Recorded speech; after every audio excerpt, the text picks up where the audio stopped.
So, good morning mga ka-business. It's me again, ang inyong ka-business at inyong kanegosyo. To this video po, ang topic po natin ngayon ay dapat po meron kayong katangian na meron na bilang negosyante. So, ano po ba yung mga topic na yun mga ka-business?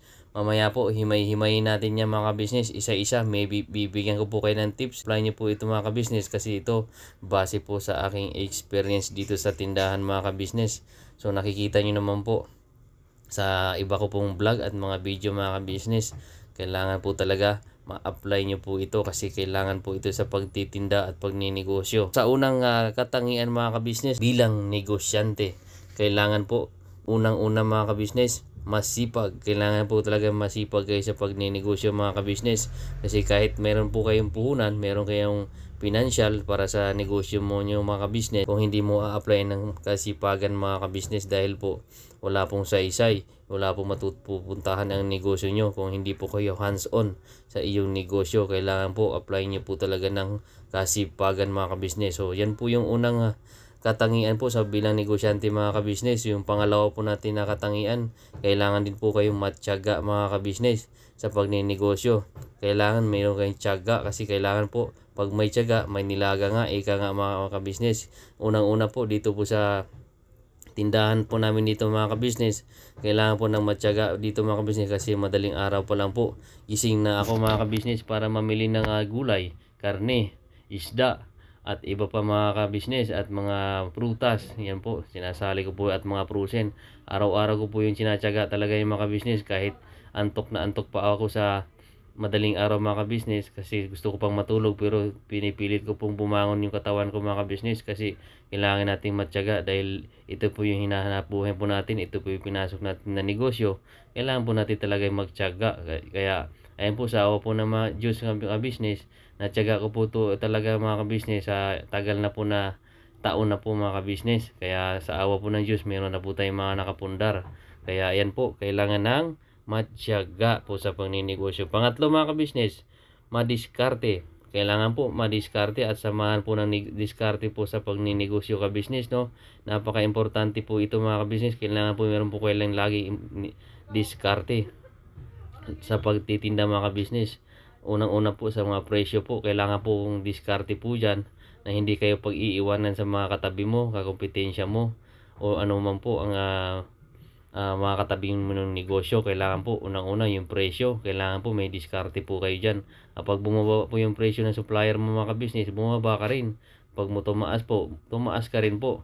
Hindi po pwedeng mag-maintain ka lang po sa presyo mo. Kailangan po diskartehan mo para makasabay ka po sa agos ng pagninegosyo. Katulad po sa negosyo po namin dito mga business kasi yun po yung sinasabayan ko po yung flow ng negosyo po sa mga tulad po ng manok, isda, mga tilapia, gulay. Kailangan po sumabay sa flow. Kailangan po madiskartehan mo yan mga ka-business at iba po pong bagay dito sa paninda namin. Kailangan po unang-una masabayan nyo po yan. Kaya ayan po yung tatlo natin mga ka-business na katangian ng ibilang negosyante. Pang-apat mga ka-business, kailangan din po mga ka-business, no, meron kayo nito at alam ko meron kayo talaga nito mga ka-business. Napaka-importante po ito. Kailangan po hindi lang kayo maging tahimik lang po. Kailangan po maging ma-retest po kayo. Alam ko meron kayo nito. Maging ma-retest po kayo sa negosyo mga ka-business. Kasi po, kailangan din po mga ka-business yung maging marites nyo po mga ka-business in a good way. Paano po ba in a good way maging marites mga ka-business? Kailangan po kasi makipagkwentuhan ka sa mga kapwa mo negosyante na para makahanap ka ng mga murang supplier kasi yung mga kapwa mo negosyante mga ka-business, meron yan silang alam na hindi mo alam, lalo na po sa mga supplier na saan yung pagkukunan ng mga mura na bilihan. Yun po yung ginagawa ko dati mga ka-business Kaya nung una ko po kasi dito sa tindahan, wala po akong kaalam-alam yung mga supplier po kung saan po bilhin, saan na pupuntahan. Kaya ang ginagawa ko mga ka-business, pag may nakakita ako ng mga negosyante medyo may kaya na po sa buhay, lalo at medyo maganda na pong sasakyan, gumagawa po ako ng paraan mga ka-business para makausap ko po sila at maitanong ko pasimple yung mga murang supplier at saan sila namimili. Kaya kailangan po maging dito sa negosyo mga ka-business, bilang negosyante ka ng katangian ka, maging marites ka rin. Hindi pwedeng maging tahimik ka lang. Kaya importante din po ang maging marites mga ka-business in a good way. at siyempre sa pamamaraan ng negosyo. Kaya yun po yung pang-apat mga kabisnes sa katangian na bilang negosyante. Ang pang-lima mga kabisnes, kailangan po maging mabait din po kayo. At wag naman po yung mabait na maabuso po kay mga kabisnes. Kailangan lang po ng maging mabait sa mga customer para balik-balikan po kayo. Kailangan sakto lang po ang kabaitan nyo. Hindi naman maluwag, hindi naman masikip. Kailangan po sakto lang po yung flow ng kabaitan mo. Hindi yung sobrang bait ka na, naabuso ka na. Yun po yung katangian na pang-lima mga kabisnes, no? Kailangan po mabait ka sa mga customer mo. Pero kailangan po hindi yun naabuso ka. Yun po yung pang-lima natin mga kabisnes, na kailangan po sa bilang negosyante po kayo. Pang-anim mga kabisnes, no? Ito po, napaka-importante po ito kapag kayo po ay negosyante.